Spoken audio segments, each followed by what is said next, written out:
Ladies and gentlemen, stop what you're doing and pay attention, because what I'm about to tell you is not just another headline. It is the collision of two nightmares. Now, on the one side, you've got Venezuela. The so-called Saudi Arabia of South America is literally collapsing before our very eyes. We're talking about 172% inflation, empty shelves, millions fleeing on foot, a nation with the largest oil reserves on the planet now bankrupt and broken. But on the other side, you've got Beijing, where Xi Jinping just rolled out nuclear missiles, laser weapons, and even robotic war machines for the world to see. And he didn't do it alone here. Right by his side was Vladimir Putin and Kim Jong-un, three dictators shoulder to shoulder, smirking as they unveiled weapons that can strike anywhere on Earth. Now, here's the kicker. President Donald J. Trump just ordered the Pentagon to restructure the entire U.S. military for what he's calling the most dangerous moment in decades. He's warning that China, Russia, and North Korea are not just celebrating, they're conspiring against America. Now,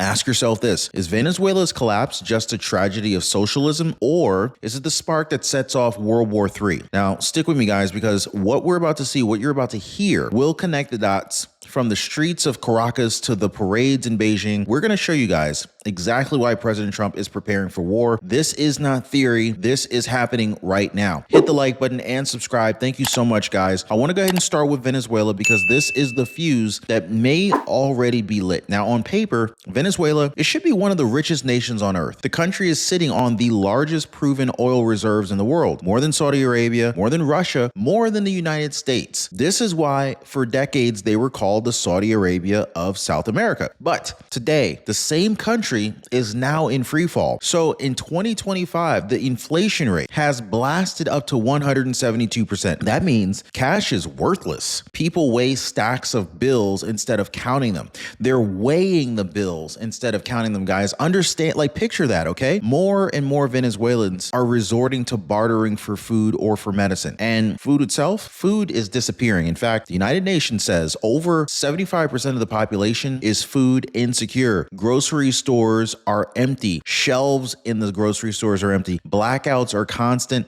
and the hospitals have collapsed. Doctors are warning that diseases that we thought were under control, like malaria, tuberculosis, they're surging back because there's no medicine, there's no equipment, not even clean water in many hospitals. Now, do you guys have any idea what would happen if some of these folks crossed our border and brought those diseases into the United States? Oh my goodness. Comment down below that we need to keep our borders secure. Comment secure if you believe we need to keep our borders more secure than ever now. Meanwhile, the population is vanishing. Over 7.7 million Venezuelans have already fled. This is one of the largest refugee crises in modern history, okay? Families are walking across borders into Colombia, Brazil, and even beyond, often with nothing but the clothes on their backs. And the oil, well, the very lifeblood of the nation, this is a train wreck. Venezuela once pumped more than 3 million barrels of oil per day, but today production is down to just 400,000 barrels per day. Now, you might be asking yourself why. Well, this is because corruption rotted the entire industry. PDVSA, once one of the most respected oil companies in the world, is now a hollow shell filled with political cronies. Refineries are crumbling, pipelines are leaking, entire oil fields have been abandoned. And just to keep the lights on, Maduro is selling whatever little crude that he can at fire sale discounts in oil for goods deals with China, Russia, Iran, and Cuba. Instead of dollars, Venezuela is taking shipments of rice, medicine, and spare parts just to survive. This is not just an economic story. This is the collapse of a nation. And the question that should terrify the world is, well, what happens when a failed state that still has the world's largest oil reserves becomes a bargaining chip for America's greatest enemies? And so let's turn to Beijing, because while Venezuela collapses, the axis of authoritarians is celebrating. Now, let's be real. Insurance companies, they're not in the business of making sure that you save money. They're in the business of making sure that you don't ask questions. And this is how they win. That is why I partner with Chapter, folks. They know the game. They flip that game so that you come out ahead. Leslie Taylor, she found $1,000 in Medicare savings after Chapter reviewed her plan. Sharon got her coverage back after she got dropped. So here's the challenge. Who's going to keep winning? You or them? Now, most people have already chosen themselves. This is why they're calling the number at the bottom of your screen right here. Or if they're not doing that, they're going to askchapter.org/Ron, or they're dialing the number on your screen, 909-563-8279. Now,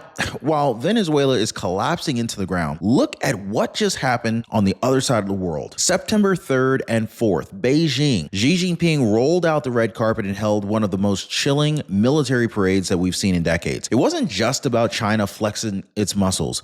It was about who stood beside him. Right there on the review stand, Vladimir Putin and Kim Jong-un. The three dictators, shoulder to shoulder, waving to the crowd as 20,000 troops, nuclear missiles, hypersonic weapons, and even robotic war machines rolled through Tiananmen Square. This wasn't some innocent anniversary parade. No, Democratic allies were invited. Instead, over 20 authoritarian aligned leaders, they filled the stands. It was a declaration. A new axis of power is uniting against America. And the weapons on display, let's be crystal clear, these weren't toys. China revealed the DF-5C intercontinental ballistic missile. This is a monster that's capable of striking anywhere on Earth with multiple nuclear warheads. And they showed off the LY-1, which is the shipborne laser weapon system, their attempt to match America's cutting-edge naval defenses. They even paraded out drone swarms and robotic wolves. Yes, guys, mechanical predators that are designed for battlefield terror. But maybe, arguably, the most chilling moment wasn't what they showed us. It was what they accidentally let slip. Now, on a hot mic, Putin and Xi Jinping were caught casually discussing organ harvesting and immortality, talking about swapping organs, living forever, and ruling out end. Okay? Can you imagine these dictators ruling without end? Think about that. These men were not just fantasizing about power for life. They're talking about power for eternity. That's not leadership. That is obsession. That is dictatorship at its most ghoulish sense. And President Donald J. Trump, he noticed. On Truth Social, he posted a direct message to Xi. Please give my warmest regards to Vladimir Putin and Kim Jong-un as you conspire against the United States of America. Now, that wasn't sarcasm. That was a warning shot, because while the world's dictators stand arm in arm, Trump is calling them out publicly and preparing America for what comes next. So the question is, how exactly is President Trump responding to this growing axis of authoritarianisms? Well, I want to go ahead and dive into his orders to the Pentagon, okay? Now, while Xi Jinping and Kim Jong-un were parading their nuclear toys in Beijing, Donald J. Trump, he was issuing an order of his own. This was one that could reshape the entire U.S. military. Now, on September 3rd, Secretary of State Pete Hegseth, he confirmed that President Trump had directed the Pentagon to begin preparing for a full-scale military restructuring. Not a minor adjustment, not a reshuffling of the deck, a top-to-bottom overhaul of America's armed services to make sure that we are ready for whatever comes next. Now, Trump's message was clear. Restore deterrence, rebuild the military across land, air, sea, space, and cyber. No more relying on outdated systems. No more hollowing out our capabilities. This is about making America unchallengeable, because when dictators believe that they can conspire openly against us, deterrence has failed. Now, let's not miss the contrast here. President Trump has said it himself. It was the weakness of the Biden years that allowed Moscow and Beijing to grow closer and closer together. When America retreated, our enemies aligned. Now, Trump is promising the reversal. Confrontation, if necessary, but deterrence as the primary goal. Now, one system mentioned specifically is the Golden Dome missile defense. This is a shield that President Trump says China cannot replicate. This is part of a broader effort to harden our defense systems against hypersonics, nuclear ICBMs, and cyber attacks. But Trump isn't protecting. He isn't pretending that this is a peacetime business. He's warning directly. In fact, he is not waiting for the first strike. He's preparing right now. And drop a 47 down below if you think that that's a smart move for President Trump to start preparing right now. Now, this brings us to the bigger question. What happens next on the global chessboard? Because it isn't just about China, Russia, and North Korea. Other dominoes are moving, and one of the biggest is India. Now, ladies and gentlemen, while President Donald J. Trump is leading America back to strength, there's another battlefield where victory is desperately needed. This is the fight against cancer. And today, we're talking about a company that could change everything for patients who have been left behind. Now, this video is sponsored on behalf of Oncolytics Biotech Incorporated, currently listed on the NASDAQ under the ticker symbol of ONCY. And this is very critical that you pay attention to what they're doing right now. This is groundbreaking, folks.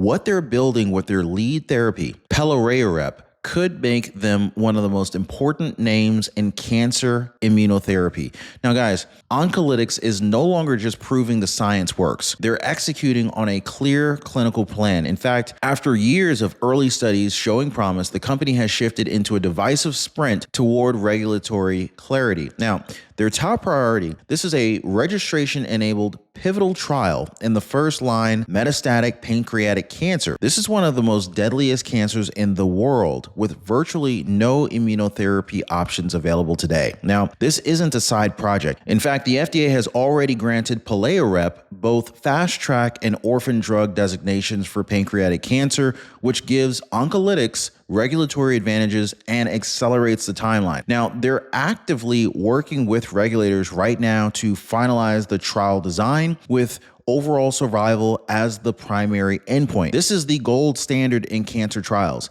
and if all goes according to plan, startup activities for that pivotal study could begin before the end of this year. The clinical data that led here is absolutely compelling. In fact, in first-line metastatic pancreatic cancer, historical survival rates were bleak, just 9.2% at 2 years on chemotherapy. But in patients who receive pelareorep plus chemo, the survival rate more than doubled to 21.9%. Now, those numbers are exactly why experts are calling pancreatic cancer an ideal starting point and why oncolytics is prioritizing it above everything else. But the plan doesn't stop there. In fact, pelareorep is already being tested across multiple gastrointestinal tumors, including colorectal and anal cancer, through ongoing studies like Goblet, which is delivering both safety data and early efficacy signals. Most updates from these programs are expected by the end of this year. Now, here's a real kicker.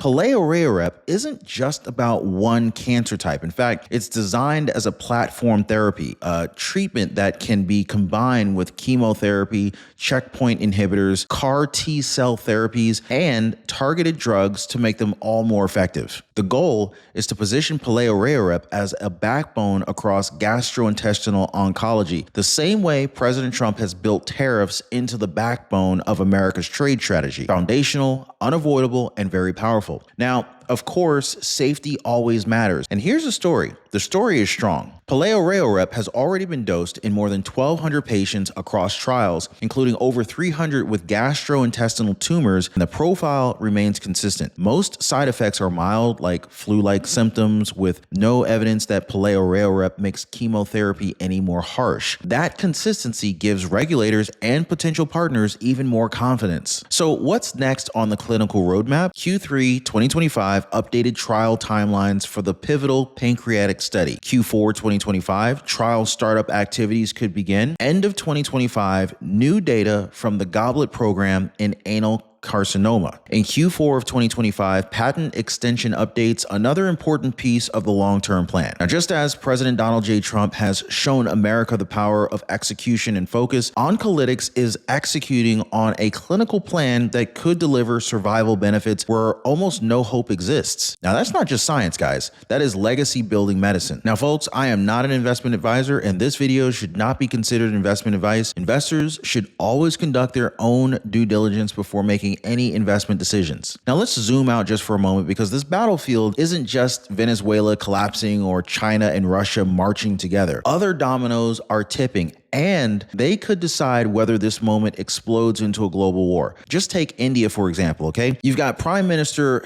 Narendra Modi. He showed up in Beijing for Xi Jinping's parade, the first time in 7 years. Now, he didn't march with them, but his very presence sent shockwaves. Why?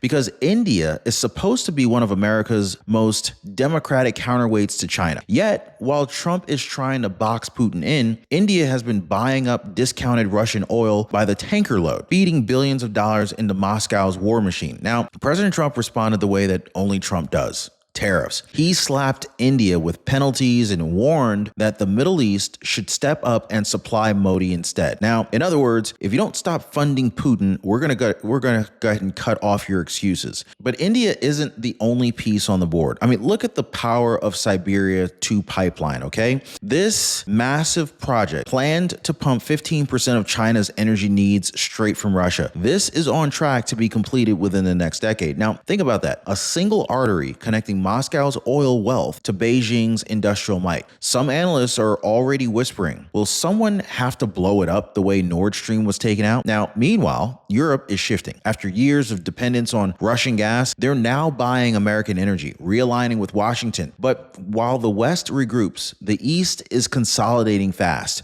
Russia, China, North Korea, Iran, even Venezuela and Cuba, they're building together, they're binding together in a way that we haven't seen since the darkest days of the Cold War. And now the question that's hanging over all of this is very simple. How far will America's enemies go? And how much strain can America's allies take before the whole system snaps? But while we debate geopolitics, we cannot forget the human cost, because behind the inflation statistics and pipeline politics, millions of Venezuelans are living and dying in conditions that you can barely imagine. Now, behind every chart, every statistic, every headline, there are people. And in Venezuela, the human toll of this collapse is almost beyond belief. In fact, families are fleeing on foot across South America. Mothers they're carrying their children for days across the Colombian border. Fathers are risking everything just to put food on the table. Over 7.7 million Venezuelans have already fled. This is more than a quarter of the nation's population. And the people leaving, they're not just the poor or the desperate. They are doctors, guys, the teachers, they're engineers, the backbone of pretty much any society. This brain drain has hollowed Venezuela out. Hospitals are losing half their staff. Schools are closing as teachers simply walk away from their jobs, unable to survive. The very institutions that hold a country together are disintegrating. And so what's keeping Venezuela afloat right now? Believe it or not, remittances. The money sent from Venezuelans working abroad has become one of the country's biggest sources of foreign revenue, over $4 billion a year. Now, this is almost on par with what's left of their oil exports. Now, here's where it gets even more complicated. President Donald J. Trump has ended the temporary protected status for Venezuelans in the United States. So this means 348,000 Venezuelans who've been legally protected here could now face deportation. 348,000, folks. In fact, Trump has already resumed deportation flights to Caracas, the first in years. Now, think about what this means. Thousands of people sent back into a broken country. Now, for Maduro, it could cause increased instability. Now, for the people, it means returning to starvation and collapse. For America, this is a message. We're not going to carry the burden of a failed socialist state while its leaders conspire with our enemies. So here's the real twist. These returning migrants, they don't just resent Trump. They despise Maduro even more, okay? They may actually become the seeds of resistance inside of Venezuela, or they may fuel even greater chaos. So on the one side, you've got a nation that's imploding, but on the other side, you've got dictators that are parading these nukes, which brings us to almost the biggest question of all. Are we living through the first days of a new Cold War, or the first sparks of a very real, very hot world war? So this is where everything collides, ladies and gentlemen. You've got Venezuela's collapse, China and Russia's parades, Trump's Pentagon Orders. It all adds up to a very terrifying question. Are we heading into a new Cold War, or is it the opening shots of World War III? President Trump, he's been crystal clear. Diplomacy is still possible. He's spoken with Putin, he's pressed Xi, he's kept the door open for dialogue. But at the same time, he warns we must prepare for the worst. And analysts are sounding the alarm. They're calling this the axis of evil 2.0. China, Russia, North Korea, Iran, Cuba, and now even Venezuela, a coalition of authoritarian states more coordinated than at any point in time in modern history. They're sharing oil, weapons, money, even soldiers. This isn't scattered. This is deliberate. So here's the math. The United States, Europe, and the UK together control about $50 trillion in GDP. The Axis, roughly $22 trillion. Now on paper, America and its allies are stronger. Economically, militarily, technologically, the West holds the advantage. But here's the danger. Economics alone do not win wars. In fact, China is churning out advanced weapons faster than anybody had expected. Russia is leading on the shadow economies and oil for goods deals in order to keep funding its wars. Venezuela is desperate, willing to sell oil for pennies on the dollar. And when desperate nations like this align with ambitious ones, history tells us one thing: unpredictability leads to explosions. So the question is, it's no longer if America's enemies are conspiring against us. They are. We know that. We've confirmed it. The question is whether Venezuela's collapse becomes the spark that ignites something far bigger than economic crisis, something that could pull the entire world into conflict. And so that takes us to, the final close here. Like, here we are, guys. Venezuela is completely bankrupt and they're starving with inflation exploding at 172%. Its people are fleeing by the millions. China and Russia are parading missiles, nuclear missiles at that, capable of striking anywhere on earth, with Kim Jong-un standing proudly at their side. And Donald J. Trump has ordered the Pentagon to restructure our entire military, warning that conspiracies against America will not go unanswered. Now, the question is very simple, but it's terrifying. Are we watching the first sparks of World War III? Now, guys, I'm gonna tell you right now, the story is not over. In fact, the next chapter may already be breaking as you watch this. And YouTube thinks that you'll really enjoy the next video that's popped up on your screen right there. The one that is being suggested to you right now, you need to click that video because it ties directly to what we just uncovered, and it could give you the missing piece of this global puzzle. Do not miss this video. I'll see you over there in the next one. Take care.